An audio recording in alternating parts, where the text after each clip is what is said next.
నమస్తే, welcome to Andhraprabha. నేను తేజస్వి. ఈరోజు విజయవాడలో అంబేద్కర్ విగ్రహం ఆవిష్కృతం అవుతూ ఉంది. ఇప్పుడు ఆల్రెడీ మనం లైవ్ లో కూడా చూస్తూ ఉన్నాము. దీని గురించి మనతో మాట్లాడడం కోసం మనతో పాటు ఉన్నారు ఆంధ్రప్రభ ఎడిటర్ శర్మ సార్. సార్తో మాట్లాడదాము. నమస్తే సార్. నమస్తే సార్. ఈరోజు విజయవాడలో అంబేద్కర్ విగ్రహం నెలకొల్పబోతున్నారు. దాని గురించి మీ మాటల్లో మీ విశ్లేషణ. అవును, ఇది ఏపీకి సంబంధించి, అందులో ముఖ్యంగా జగన్ గారి ప్రభుత్వానికి సంబంధించి ఒక రకమైన సామాజిక విప్లవ సంఘటనగా మనం దీన్ని తీసుకోవాల్సి ఉంటుంది. ఎందుకంటే దాదాపు 125 అడుగులు ఎత్తున్న ఒక మహా విగ్రహాన్ని ఇప్పుడు తెలంగాణలో కూడా చూసాం. మనం సెక్రటరీ దగ్గర కేసీఆర్ గవర్నమెంట్ ఉన్నప్పుడు అక్కడ ఒక పెద్ద అంబేద్కర్ స్టాట్యూని ఆవిష్కరింపజేశారు. అదే తరహాలో ఇక్కడ విజయవాడలో, దాదాపు విజయవాడ నడిబొడ్డులో ఇటువంటి విగ్రహాన్ని ఈ రోజే జగన్ గారు ఆవిష్కరించారు. ఆ సందర్భంగా బహిరంగ సభ కూడా జరిగింది. ఇదేంటంటే దానికి సామాజిక న్యాయ మహాశిల్పం అని పేరు పెట్టారు. సామాజిక న్యాయం అంటే జగన్ ప్రభుత్వం మొదటి నుంచి కూడా, డే 1 నుంచి కూడా సామాజిక న్యాయాన్ని వర్తింప చేయాలి అనేది దాని కోర్ స్లోగన్, దాని ముఖ్యమైన ప్రధానమైన నినాదం. అది ఆ సామాజిక న్యాయాన్ని ఆయన సంక్షేమ కార్యక్రమాలు ఎవాల్వ్ చేయటంలో కానీ, అంటే రూపొందించడంలో కానీ, అట్లాగే అదే సంక్షేమ కార్యక్రమాలను అమలు చేయడంలో కానీ, సొసైటీలో ముఖ్యంగా ఆంధ్రప్రదేశ్ సొసైటీలో, సమాజంలో ఎటువంటి ఏ కులాలు ఉన్నాయి, బడుగు బలహీన అణగారిన వర్గాలు ఎవరెవరు ఉన్నారు, సో వాటిని దృష్టిలో పెట్టుకుని ఆయన సంక్షేమ పథకాల నవరత్నాలు అనే వాటిని ఇంప్లిమెంట్ చేశారు, ఎవాల్వ్ చేశారు, ఇంప్లిమెంట్ చేస్తున్నారు కూడా 400 ఏళ్ల నుంచి. సో ఇదంతా కూడా జగన్ ప్రభుత్వం సామాజిక న్యాయం. ఈవెన్ రాజకీయ పదవుల పంపిణీలో కూడా ఆయన సామాజిక న్యాయాన్నే పాటించారు. ముఖ్యంగా ఈ కార్పొరేషన్ చైర్మన్ పదవులు, అట్లాగే కార్పొరేషన్లో పాలక మండల పదవులు, ఇవన్నీ కూడా సామాజిక న్యాయాన్ని బేస్ చేసుకుని ఆయన అమలు చేస్తూ వస్తున్నారు. సో ఇక ఈ 400 ఏళ్ళు అయిపోయింది. 5 ఏళ్ల పాలన ముగిసిపోతున్నది వచ్చే ఒక 2-3 నెలల్లో. ఆ సందర్భంగా ఏంటంటే అంబేద్కర్ సామాజిక న్యాయానికి అంబేద్కర్ ఒక మిర్రర్ కాబట్టి, సో ఆ అంబేద్కర్ విగ్రహాన్ని ఆవిష్కరింపజేయాలని ఒక విధానపరమైన నిర్ణయం తీసుకొని దాన్ని క్యాబినెట్ ఆమోదం వేసి దాన్ని ప్రారంభించారు. అది చాలా తక్కువ సమయంలోనే, కానీ అది మామూలు సాదాసీదా ప్రాజెక్టు కాదు. అందులో ఒక అంబేద్కర్ విగ్రహమే కాదు, దాని చుట్టూ పెద్ద పార్క్, అందులోనే ఒక లైబ్రరీ, ఇట్లా అంటే అంబేద్కర్ విధానాలని జనంలోకి తీసుకువెళ్ళటానికి అనువైన దాన్ని ఏమంటాము సాహిత్యం మొత్తాన్ని కూడా అక్కడ నిక్షిప్తం చేస్తున్నారు. దాదాపు 405 కోట్ల రూపాయలు దీంతో ఇన్వెస్ట్ చేసి అది ఒక మహా ప్రాజెక్ట్ లాగా చేశారు. జగన్ గారు చెప్తున్న దాన్ని బట్టి ఏంటంటే అమెరికాలో స్టాచ్యూ ఆఫ్ లిబర్టీ అనేది ఉంది కదా, దానికి సింబాలిక్ గా అంతే స్థాయిలో అమెరికా వాషింగ్టన్లో దానికి ఎంత గుర్తింపు ఉన్నదో, ఎంత సింబాలిక్ గా అది ఈ రోజుకి కూడా నిలబడి ఉన్నదో, అటువంటి ఒక సంకేతాన్ని, ఒక మెసేజ్ని ఇచ్చే రీతిలో దీన్ని కూడా ఒక శాశ్వత ప్రాతిపదికన నిలబెట్టాలి అని ఆయన సంకల్పించారు. అందులో భాగంగానే దానికి సామాజిక న్యాయ మహాశిల్పం అని పేరు పెట్టారు. Statue of social justice, statue of social justice, statue of Liberty, statue of social justice. So ఇది నిజానికి అంబేద్కర్కి లభించాల్సిన గౌరవమే. అదే స్థాయిలో జగన్ గారి ప్రభుత్వం మొదటి నుంచి సామాజిక న్యాయానికి పెద్దపీటేస్తూ, ఈవెన్ క్యాబినెట్లో కూడా ఈ ఎస్సీ, ఎస్టీ, బీసీ వీళ్ళందరికీ కూడా ప్రధానమైన మేజర్ షేర్ ఇచ్చి ఆయన వాళ్ళని అంటిపెట్టుకొని ఉండి, వాళ్ళు కూడా తనని అంటిపెట్టుకునేలాగా ఒక క్రమ పద్ధతిలో ఆయన నడిపించుకుంటూ ప్రభుత్వాన్ని వచ్చారు. అందులో భాగంగానే మనం ఈ అంబేద్కర్ స్టాట్యూ ఆవిష్కరణ చూడాలి. ఈయన అంబేద్కర్ స్టాట్యూని ఎందుకు ఆవిష్కరింపజేశానో ఇవాళ ఆయన ప్రసంగంలో కూడా చెప్పారు. సామాజిక న్యాయం ముఖ్యంగా ఆంధ్రప్రదేశ్ లాంటి రాష్ట్రాల్లో, ఇంకా భారతదేశం లాంటి దేశాల్లో సామాజిక న్యాయం ఇంకా ప్రాథమిక దశలోనే ఉంది. దాన్ని మరింతగా విస్తరింపజేయాలంటే అంబేద్కర్ విగ్రహాలు ద్వారా, అట్లాగే అంబేద్కర్ రచనల ద్వారా, ఆయన సందేశాల ద్వారా ఈ సామాజిక న్యాయాన్ని విస్తరింపజేయాల్సిన అవసరం ఎంతైనా ఉందని ఆయన చెప్పారు. అందులో భాగంగానే ఇవాళ ఇది ఒక గవర్నమెంట్ అయితే చాలా మహత్తరమైన దినంగా, ఒక గుడ్ డేగా దీన్ని భావిస్తున్నది. అందులో భాగంగానే దీన్ని భారీ ఎత్తున విజయవాడలో ఇవాళ బహిరంగ సభ కూడా భారీ ఎత్తున చేశారు. విగ్రహావిష్కరణ ఉదయం జరిగింది, ఈవినింగ్ ఇందులో భాగంగా బహిరంగ సభ. ఏపీలో ముఖ్యంగా రాష్ట్రం నలుమూలల నుంచి కూడా భారీ ఎత్తున ప్రజలు తరలి వచ్చారు. ఇది ఒక గ్రాండ్ సక్సెస్ అయిన కార్యక్రమం. అలాగే ఇక షర్మిల గురించి చూసినట్లయితే నిన్ననే తన కొడుకు యొక్క ఇది అయిపోయింది, ఎంగేజ్మెంట్ కార్యక్రమం ముగించుకొని రేపు ఇడుపులపై కూడా తను వెళ్ళబోతుంది. ఇడుపులపై తర్వాత విజయవాడ కూడా వెళ్ళబోతుంది. తన కార్యాచరణ ఇప్పుడు ఇంక నుంచి ఏ విధంగా ఉండబోతుంది అంటారు?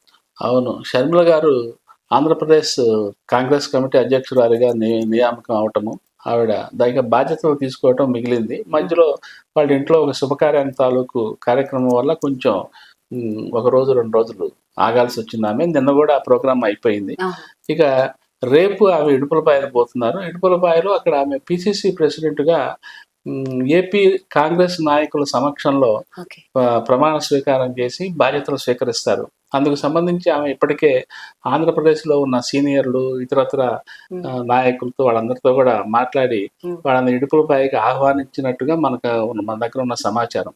సో రేపు ఆ బాధ్యతల స్వీకారం అనే కార్యక్రమాన్ని చాలా భారీ ఎత్తున ఇడుపులపాయలో చేస్తున్నప్పటికీ కూడా అది రాష్ట్ర వ్యాప్తంగా ఆ సందేశము, ఆ సంఘటన రాష్ట్ర వ్యాప్తంగా అందరికీ చేరేలా భారీ ఎత్తున కార్యక్రమం నిర్వహించాలని ఆమె సంకల్పించినట్టు మనకు తెలుస్తున్నది. సో అది రేపు ఆ ప్రోగ్రాం అయిపోతే ఎల్లుండి ఆమె ఆంధ్రప్రదేశ్ విజయవాడ వెళ్తారు. విజయవాడ వెళ్ళి అక్కడ విజయవాడ కాంగ్రెస్ పార్టీ రాష్ట్ర స్థాయి ఆఫీసులో మళ్ళీ సీనియర్లతో అది సమావేశం పెట్టి ఆమె తొలి అడుగు వేయబోతున్నారు. సో ఇది ఒక కాంగ్రెస్కి, ఆంధ్రప్రదేశ్ కాంగ్రెస్కి ముఖ్యంగా ఒక శుభ సూచకము. ఆమె వేస్తున్న ఈ తొలి అడుగు కూడా ఏదో సాదాసీదాగా అధిష్టానం నియమించింది, సో నేను వెళ్ళి విజయవాడలో ఒక 4-5 సమక్షంలో జస్ట్ బాధ్యతలు స్వీకరిస్తే అయిపోతుంది అని కాకుండా ఆమె చాలా పెద్ద ఎత్తునే సంకల్పించినట్టుగా మనకు తెలుస్తున్నది. అంటే ఆమెకి ఆ స్థాయిలో ఆంధ్రప్రదేశ్ నుంచి కాంగ్రెస్ నాయకుల వైపు నుంచి కూడా మంచి సహకారము, మద్దతు, సహాయ సహకారాలు అందుతున్నట్టుగా తెలుస్తున్నది. ఇప్పటికే ఆమె ఇతర పార్టీలో ఉన్న పాత కాంగ్రెస్ నాయకులతో కూడా చర్చించినట్టు మన దగ్గర ఉన్న సమాచారం. వాళ్ళు కూడా వెయిట్ అండ్ సీ, అంటే బేసికల్గా పాజిటివ్గా ఉన్నారు. But at present they are silent. ఇప్పుడు ఇంకా టైం ఉంది. ముఖ్యంగా రాజకీయ సమీకరణం ఇప్పుడిప్పుడే కొంచెం అటు ఇటు కదలికలు, ఇటుకరాళ్ళు అటు ఇటు కొంచెం కదులుతున్న సూచనలు కనిపిస్తున్నాయి, ఆల్రెడీ కదులుతున్నాయి కూడా. సో ఇంకొంచెం ఇంకా ఫిబ్రవరి 1st వీక్ ఆ స్థాయి దాకా కొంతమంది ఆగవచ్చు, ఈలోపే కొంతమంది రావచ్చు కూడా. సో మొత్తం మీద ఆమె ఏంటంటే ఒక కుదుపు అయితే కుదుపుతున్నది రాష్ట్ర కాంగ్రెస్ని. రాష్ట్ర కాంగ్రెస్కి ఒక జోల్టు కుదుపు తెస్తున్నది. అదే సమయంలో ఇతర పార్టీలకు కూడా ఆవిడ కుదుపుతున్నది. సో ఇది మనకు అర్థమవుతున్న సినేరియో. సో ఆమె ముఖ్యంగా వైసీపీలో ఉన్న పాత కాంగ్రెస్ నాయకుల్లో చాలా మంది తనతో టచ్లో ఉన్నారని ఆమె ఒకటి సందర్భాల్లో ప్రైవేట్ సంభాషణలో కూడా చెప్పిన సందర్భాలు ఉన్నాయి. సో మొత్తం మీద ఆమె రాక అనేది ఈ ఎన్నికల ముందు రాష్ట్ర కాంగ్రెస్కి ఒక మంచి శుభ పరిణామంగా ఉన్నది. ఏంటంటే గత 10 ఏళ్లలో 2 సార్లు ఎలక్షన్లు జరిగినాయి. ఇది రాష్ట్ర విభజన అయిన తర్వాత ఆ 2 సార్లు కూడా ఎన్నికల ముందు అసలు కాంగ్రెస్ నామరూపాలు లేదు, కాంగ్రెస్ ఊసే లేదు, ప్రస్తావన లేదు. ఏమి ఎంతసేపటికి వైసీపీ, టీడీపీ, జనసేన, బీజేపీ తప్ప అసలు అంతటి జాతీయ పార్టీ కాంగ్రెస్ ని ఉచ్చరించిన వాళ్ళు లేరు.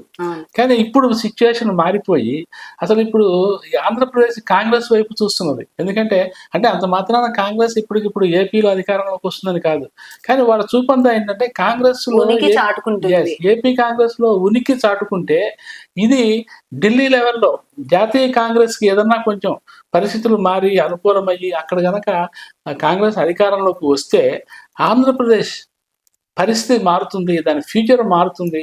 కాంగ్రెస్ ఆ రోజు ఇచ్చిన హామీలు, ఈ విభజన హామీల దగ్గర నుంచి అన్ని ఒక కొలిక్కి వస్తాయనే ఒక ఆశ మాత్రం అయితే ఉంది. సో షర్మిల గారు ఆంధ్రప్రదేశ్ కాంగ్రెస్ బాధ్యతలు స్వీకరించటం అనేది ఆంధ్రప్రదేశ్ నుంచి ఢిల్లీ దాకా కూడా దాని రూట్స్ ఇప్పుడు వ్యాపించి ఉన్నట్టు లెక్క అనమాట. సో ఇక ఇప్పుడు రేపు ఆవిడ ఇడుపులపాయ కార్యక్రమానికి ఎంతమంది హాజరవుతారు, ఏ స్థాయిలో హాజరవుతారు, ఎవరెవరు హాజరవుతారు, దాన్ని బట్టి ఎల్లుండి ఆమె విజయవాడలో వేసే అడుగు ఏ స్థాయిలో సక్సెస్ కావచ్చు అనేది మనం ఒక అంచనాకి రావడానికి అవకాశం ఉంటుంది. వైసీపీ దగ్గరకు వచ్చేటప్పటికి నార్మల్ గా ఇప్పటికే చాలా సీట్స్ అనేవి మార్చడం జరిగింది, కొంతమందిని తీసేసి కొత్త వాళ్ళకి ఛాన్స్ అనేది ఇవ్వడం జరుగుతుంది. ఇక తాడేపల్లి దగ్గరకు వచ్చేటప్పుడు కూడా వాళ్ళకు కూడా సిట్టింగ్స్ ని మార్చే ఛాన్స్ ఉంది అని చెప్పి కనిపిస్తుంది. దాని గురించి మీ విశ్లేషణ? అవును, ఇప్పుడు వైసీపీ యాక్చువల్లీ అసెంబ్లీ లోక్సభ 2 ఎలక్షన్లకు కూడా ఎన్నికల ప్రక్రియని అంటే అభ్యర్థుల ఎంపికని, అభ్యర్థుల వడపోత ఇటువంటి కసరత్తుని వైసీపీనే ఫస్ట్ స్టార్ట్ చేసింది. అవును. దాదాపు 2 నెలల నుంచి, ఒక రకంగా 6 నెలల నుంచి దీని మీద తీవ్ర స్థాయిలో కసరత్తు జరుగుతున్నది. అంటే 6 నెలల నుంచి కూడా సర్వేలు ఉధృతంగా చేయిస్తూ ఇన్సైడ్ జగన్ గారు ఒక అవగాహనకు వచ్చే కార్యక్రమంలో ఉండటము, ఇక రాను రాను మరి 4 రోజుల నుంచి అయితే ఆయన ఒక హాఫ్ డే దీనికే కేటాయించి రోజులో ఈ కసరత్తు చేయటము, ఇక కొంతమందిని పిలిపించి రోజువారీ కార్యక్రమం లాగా ఒక నూన్ సెషన్ లో అందరిని పిలిపించి మాట్లాడటము ఇది చేస్తున్నారు. ఇది చేసే క్రమంలో ఇప్పటికి ఈ ఫిల్టరింగ్ లో ఒక 4 లిస్టులు అయితే వచ్చేసినాయి. మొత్తం మీద ఒక 58 మంది దాకా, అందులో 20 మందిని టోటల్ గా డ్రాప్ చేయటము, 50 మంది స్థానాలు మార్చడం, మొత్తం మీద కసరత్తు చేస్తున్నది. ఇంకా మళ్ళీ 5వ జాబితా కూడా ఉందంటున్నారు. మొదటి జాబితాలో ఒక 11 మంది, 2వ జాబితాలో ఒక 21 మంది అంతమందో అట్లా, 3వ జాబితా, 4వ జాబితా రాత్రి 9 మందితో రిలీజ్ చేశారు.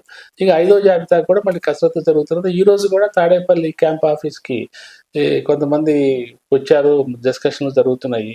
సో ఈ కసరత్తు అంతా ఏంటంటే అల్టిమేట్ గా అభ్యర్థుల ఎంపిక కార్యక్రమం.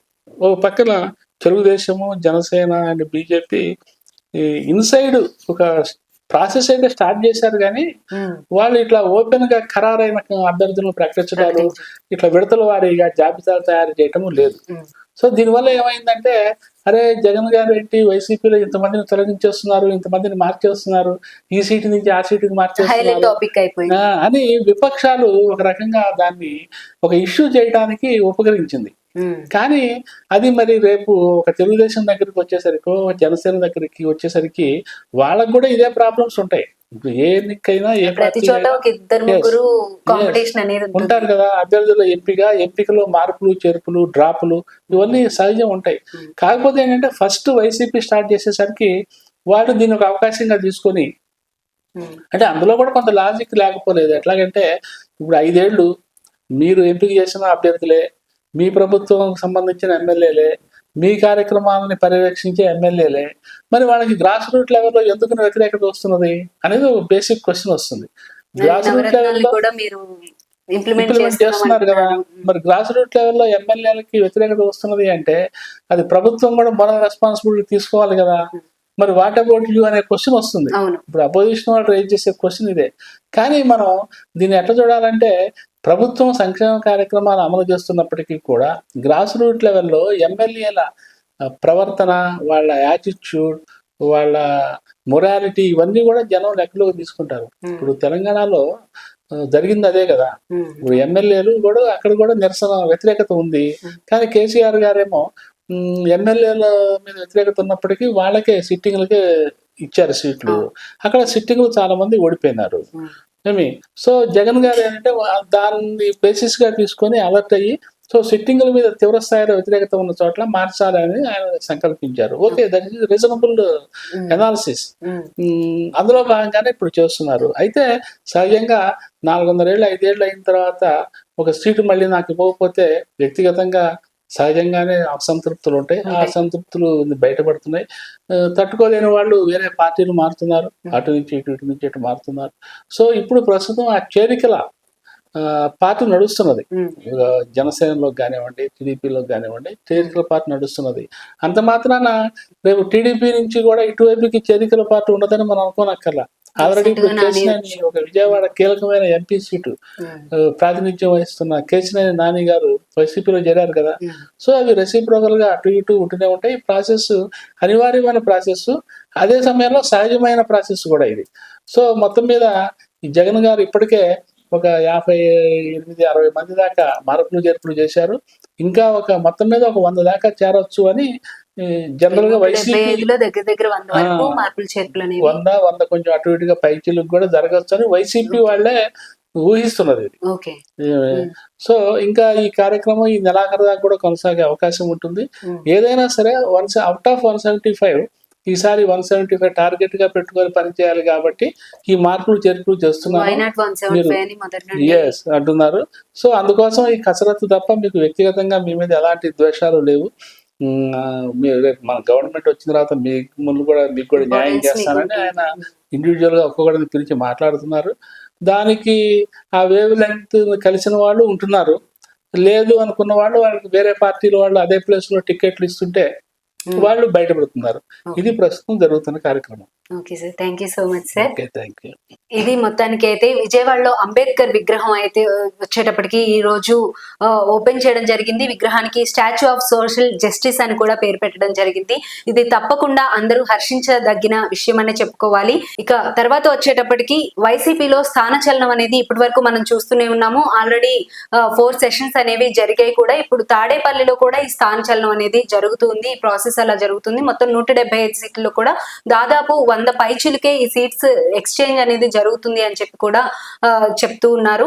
అలాగే వచ్చేటప్పటికి ఇక షర్మిల పార్టీ దగ్గరకు వచ్చేటప్పటికి కాంగ్రెస్ పార్టీ షర్మిల రావడం వల్ల ఏపీలో మళ్ళీ పుంజుకుంటుందనే సూచనలు అయితే తప్పకుండా కనిపిస్తున్నాయి. ఒక రకంగా శుభ సూచకం అని చెప్పుకోవచ్చు అని చెప్పి సార్ చెప్తున్నారు. ఇది ఇవాల్టి విశ్లేషణ. మరో విశ్లేషణతో రేపు మళ్ళీ కలుద్దాం. అంతవరకు చూస్తూనే ఉండండి ఆంధ్రప్రభ.